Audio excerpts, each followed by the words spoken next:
اللہ کا واسطہ مفتی صاحب مولانا طاری جمیل صاحب کو سمجھائیں، اللہ کا واسطہ۔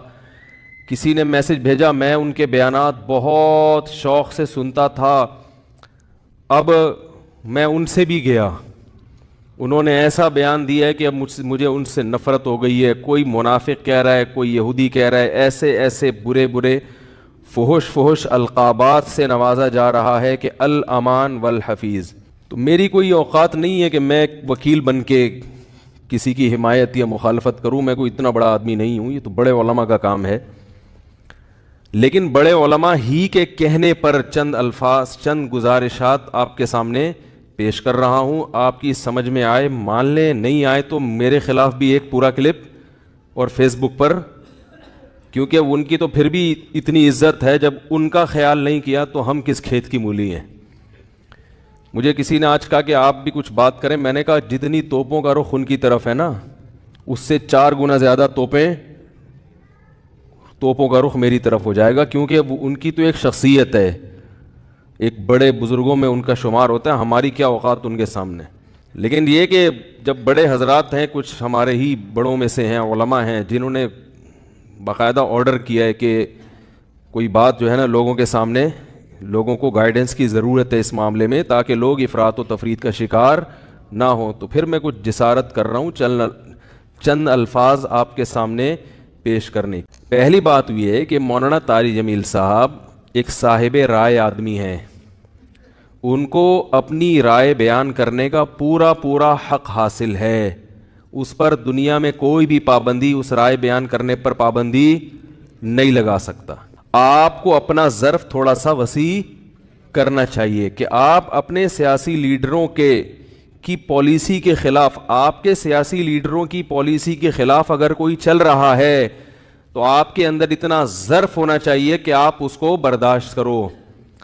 یہ جو ایک طوفان بدتمیزی مچایا ہوا ہے فیس بک پر، یہ آپ کے جو طریقہ کار ہے نا، یعنی آپ کی جو زبان ہے اور آپ کا جو اسٹائل ہے، اس سے یہ آپ کی ویلیو پڑھے لکھے لوگوں کی نظر میں گرا رہا ہے، یعنی آپ خود اپنے آپ کو بدنام کر رہے ہیں۔ حضرت مولانا طاری جمیل صاحب سے اللہ نے جو دین کا کام لیا ہے، اتنا بڑا کام اللہ نے، اور ایسے جگہوں پر لیا ہے، یعنی ایسی جگہوں پہ انہوں نے کام کیا ہے کہ جہاں ان کے علاوہ کوئی بھی کام کرنے والا موجود نہیں ہے۔ ابھی اگر انہوں نے کسی حاکم کے حق میں اس کی اچھی چیزوں کو ہائی لائٹ کر کے اس کو اپریشیٹ کر دیا تو یہ کون سا جرم ہو گیا بھائی؟ یہ کون سی کتاب میں لکھا ہے کہ یہ جرم ہے؟ لوگوں کے میسج آ رہے ہیں، امام احمد ابن حنبل ظالم حاکم کے سامنے ڈٹ گئے تھے اور ان کا جیل سے جنازہ نکلا، امام ابو حنیفہ ڈٹ گئے تھے، انہوں نے وزارت کو قبول نہیں کیا، ان کا جیل سے جنازہ نکلا۔ امام ابو حنیفہ رحمہ اللہ تعالی نے اگر وزارت قبول نہیں کی تو کیا ساری دنیا کے سارے علماء میں کسی نے بھی وزارت قبول نہیں کی ہے؟ امام ابو یوسف نے قاضی القضاء کا عہدہ قبول کیا۔ امام احمد ابن حنبل رحمہ اللہ تعالی جو اس حاکم کے سامنے ڈٹ گئے تھے، وہ اس بیس پہ نہیں ڈٹے تھے کہ وہ ان کا کوئی ذاتی رنجش تھی یا کوئی مسئلہ تھا۔ امام احمد ابن حنبل کو حاکم وقت مجبور کر رہا تھا کہ اس کی مرضی کا فتویٰ دیں۔ بات آ رہی ہے سمجھ میں؟ اس وقت کا جو خلیفہ تھا، اس کی رائے یہ تھی کہ قرآن مجید اللہ کی مخلوق ہے، اللہ کی صفت نہیں ہے۔ امام احمد ابن حنبل کی رائے یہ تھی کہ قرآن اللہ کی صفت ہے، اور یہی اہل سنت کا عقیدہ تھا۔ حاکم وقت گن پوائنٹ پہ مجبور کر رہا تھا کہ آپ وہی فتویٰ دیں جو میں دیتا ہوں، کیونکہ لوگ آپ کو سنتے ہیں۔ اگر کوئی حاکم کسی مفتی کو، کسی عالم کو مجبور کرے کہ جو میں رائے رکھتا ہوں آپ کو اسی پہ فتویٰ دینا پڑے گا، پھر کسی عالم مفتی کے لیے جائز نہیں ہے کہ وہ اپنے فتوے کو حاکم کے کہنے سے تبدیل کرے۔ یعنی حکومت کی اس قسم کی چاپلوسی کیا ہے؟ بولو نا بھائی، ناجائز ہے۔ یعنی ایسی چاپلوسی کہ آپ غلط بیانی شروع کر دیں۔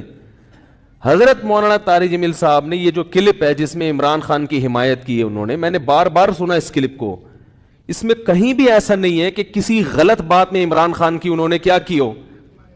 لوگ کہہ رہے ہیں کہ عمران خان کی ابھی اسمبلی نے شراب کا بل پاس نہیں کیا تو مولانا نے اس کی مخالفت کیوں نہیں کی؟ تو مولانا حمایت بھی تو نہیں کی نا؟ نہیں یار میرا خیال ہے بات اگر مولانا اس کی حمایت کرتے کہ عمران خان اتنا اچھا آدمی, دیکھو اس کی اسمبلی میں شراب پر بل پیش ہوا اور وہ پاس نہیں ہوا, کتنا اچھا آدمی ہے, ماشاءاللہ ماشاءاللہ, بہت زبردست کام ہو گیا, تو آپ کہتے یار یہ تو حکومت کی بالکل حمایت کر رہے ہیں.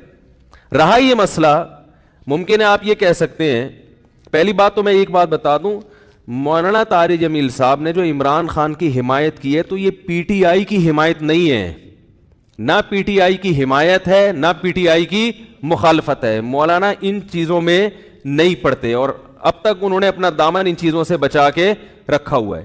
اور میری رائے میں اگر وہ پی ٹی آئی کو برحق سمجھتے ہیں تو پی ٹی آئی کا نام لے کے بھی حمایت کر دیں.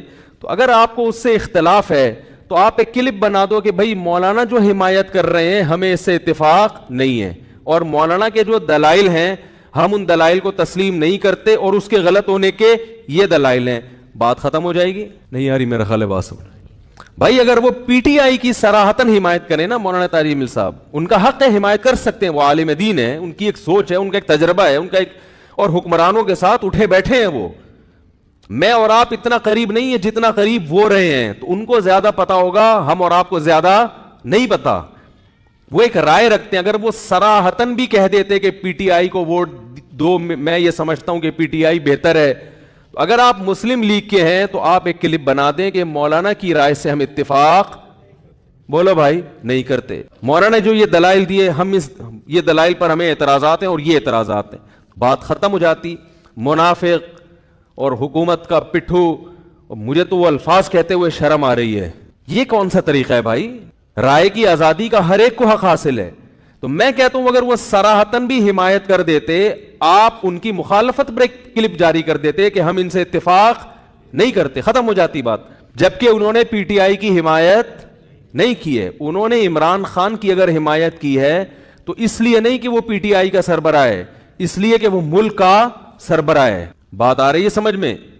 ملک کا سربراہ کوئی بھی ہو, اسلام اس بارے میں ہمیں ہدایات دیتا ہے کہ ملک کے سربراہ سے لڑ کے, اس کی گالی گلوچ کر کے, اس کی مخالفت کر کے آپ اس سے کام نہیں نکلوا سکتے.